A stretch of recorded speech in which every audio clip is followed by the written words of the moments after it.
Hi hello friends, welcome back to my channel Dimpu Mintu channel. ముందుగా మీ అందరికీ బతుకమ్మ పండుగ శుభాకాంక్షలు. నేనైతే బతుకమ్మ పండుగ రోజు ఇలా సింపుల్‌గా మెహందీ డిజైన్ అయితే వేసుకున్నాను ఫస్ట్‌గా. ఇది హెన్నా కాబట్టి తొందరగా అయిపోతుందని ఈ మెహందీ అయితే వేసుకున్నాను. నా మెహందీ అయితే ఎలా ఉందో కామెంట్ చేయండి ఫ్రెండ్స్. తర్వాత అయితే స్నానం చేసుకొని, పనులన్నీ ఫినిష్ చేసుకొని, నేనైతే పూజ చేయడానికైతే సిద్ధమయ్యాను. పూజ అయితే చేసేస్తున్నాను. పూజ కంప్లీట్‌గా వచ్చేసింది. దీపం అయితే పెట్టేసుకున్నాను. ఇంకా మా పూజ ఎలా ఉందో మీరు కూడా చూసేయండి. ఆ తల్లి బ్లెస్సింగ్స్ మీరు కూడా తీసుకోండి. ఎందుకంటే అందరం బాగుండాలి. అందులో మనం కూడా ఉండాలి కదా! మనం ఏ పండుగ ఉన్నా కూడా ముందుగా పూజ అయితే చేసేసుకుంటాం కదా! ముందుగా పూజ అయితే కంప్లీట్ చేసేసుకున్నాను. మీ ఇంట్లో పూజ కంప్లీట్ అయిందా? కామెంట్ చేయండి. ఇంకా బతుకమ్మ కోసం అయితే ప్రిపరేషన్స్ స్టార్ట్ అయితే అయ్యాయి. ఇంకా పూలైతే తీసుకొచ్చారు బతుకమ్మను పేర్చడానికి. గునుగు పువ్వు, అన్నీ ఫ్లవర్స్, బంతి పూలు, చామంతి పూలు తీసుకొచ్చారు. పనులన్నీ కంప్లీట్ అయితే అయిపోయాయి. ఇంకా తినేసాము. మేమైతే ఇప్పుడు బతుకమ్మ చేద్దామని బతుకమ్మ కోసం ఫ్లవర్స్ అయితే తీస్తున్నాము. తంగేడు పువ్వైతే ఇక్కడ కట్ చేసి పెట్టుకుంటున్నాము నీట్‌గా.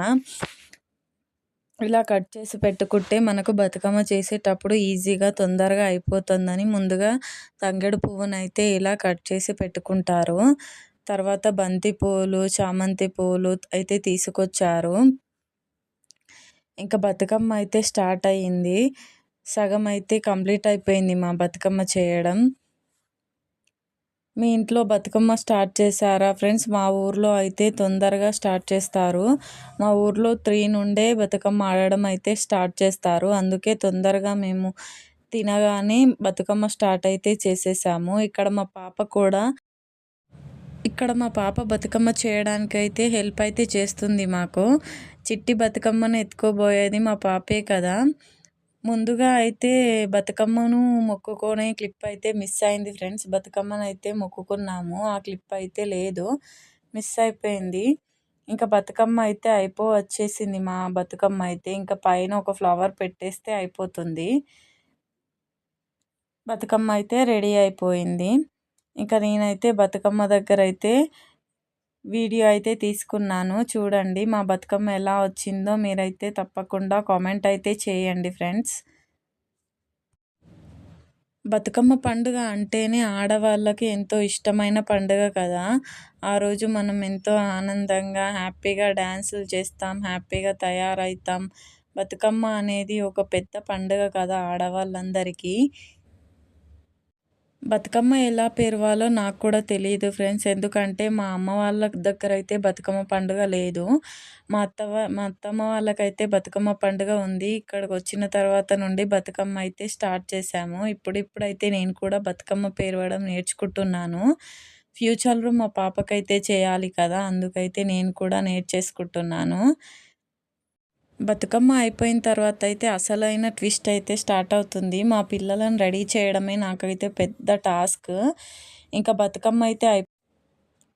బతుకమ్మలైతే రెడీ అయిపోయిన తర్వాత మా పిల్లలను రెడీ చేయడం అన్నది నాకైతే ఒక పెద్ద టాస్కే అని చెప్పాలి. మా పిల్లలైతే రెడీ చేయడానికి ఎంత సతాయిస్తారో అసలు. ఇక్కడైతే మా చిన్న పాపకి చిట్టి బతుకమ్మ అయితే రెడీ అవుతుంది. మా డింపమ్మ కోసం చిన్న బతుకమ్మ అయితే ఇక్కడ రెడీ చేసేస్తున్నాము. చిన్న బతుకమ్మ కూడా అయిపోతే ఇంకా బతుకమ్మలను లోపల పెట్టేసి మొక్కుకోవాలి. మొక్కుకున్న తర్వాత మేమందరం అయితే రెడీ కావాలి బతుకమ్మ కోసం. ఇక్కడ మా చిట్టి తల్లి కోసం అయితే చిట్టి బతుకమ్మ అయితే రెడీ అయిపోతుంది. చూసేయండి మా చిట్టి తల్లి బతుకమ్మ ఎలా ఉందో మీరు కూడా కామెంట్ అయితే చేయండి. లాస్ట్‌కి ఫ్లవర్ అయితే పెట్టేసి మా చిట్టి తల్లి బతుకమ్మనైతే రెడీ చేసేసాము. ఎలా ఉందో కామెంట్ అయితే చేయండి ఫ్రెండ్స్. మా చిట్టి తల్లిని రెడీ చేసిన తర్వాత ఈ బతుకమ్మ అయితే ఎత్తుకోమనైతే చెప్పాలి. చూద్దాం మా చిట్టి తల్లి ఎలా ఎత్తుకుంటుందో అసలు. బతుకమ్మలైతే రెడీ అయిపోయాయి ఇంకా. రెడీ కావాలి. రెడీ అయితే బతుకమ్మ ఆడడానికైతే తొందరగా వెళ్తారు. అక్కడికి టెంపుల్‌లో అయితే బతుకమ్మ ఆడతారు. టెంపుల్ దగ్గరకైతే వెళ్ళిపోవాలి. ఊర్లో అయితే బతుకమ్మ చేసేటప్పుడు ఒకరింట్లోకి ఒకరొచ్చి అయితే బతుకమ్మ అయితే చేయడానికి హెల్ప్ అయితే చేస్తారు. అందరూ కూర్చొని మాట్లాడుకుంటూ ఇలా బతుకమ్మ సెలబ్రేట్ చేసుకోవడం అయితే చాలా హ్యాపీగా అనిపిస్తుంది. నేనైతే బతుకమ్మ పండుగకి కోసం అయితే ఇలా అయితే రెడీ అయ్యాను. ఇంకా టెంపుల్‌కైతే వెళ్ళాలి. అంతలోనే ఒక రీల్ అయితే తీసేసుకున్నాను. చూసేయండి ఎలా రెడీ అయ్యానో. ఇంక మా పాపని రెడీ చేయాలని మొహమైతే కడిగేశాను నీట్‌గా. ఇంకిప్పుడైతే మా పాప డ్రెస్ అయితే ఎలా ఉందో చెప్పండి. మా పాప అయితే రెడీ అయిపోయింది. తనైతే ఏడుస్తుంది. ఎందుకంటే స్లిప్పర్స్ ఏసుకోవాలంట తను. స్లిప్పర్స్ టెంపుల్‌కొద్దని చెప్తే కూడా వినకుండా ఏడుస్తుంది. మా బాబు కూడా రెడీ అయిపోయాడు. ఇంకా మా ఇంటి బతుకమ్మ అయితే రెడీ అయింది. బతుకమ్మ రెడీ అయిపోయిన తర్వాత బయట ముగ్గేసుకొని, బతుకమ్మనైతే పెట్టి ఇంటి ముందైతే ఒక 5 రౌండ్‌లయితే ఆడతారు కదా! అలా 5 రౌండ్‌లయితే బతుకమ్మ ఆడేసి, ఇంకా బతుకమ్మతో ఒక ఫోటో అయితే దిగేసి, మేమైతే టెంపుల్‌కి వెళ్ళడానికైతే రెడీ అయ్యాము. బతుకమ్మని తీసుకొని టెంపుల్‌కి వెళ్ళాలి. టెంపుల్‌కి వెళ్ళి అక్కడైతే బతుకమ్మ పాటలతో సెలబ్రేట్ చేసుకున్నాము. మీరెలా సెలబ్రేట్ చేసుకున్నారు?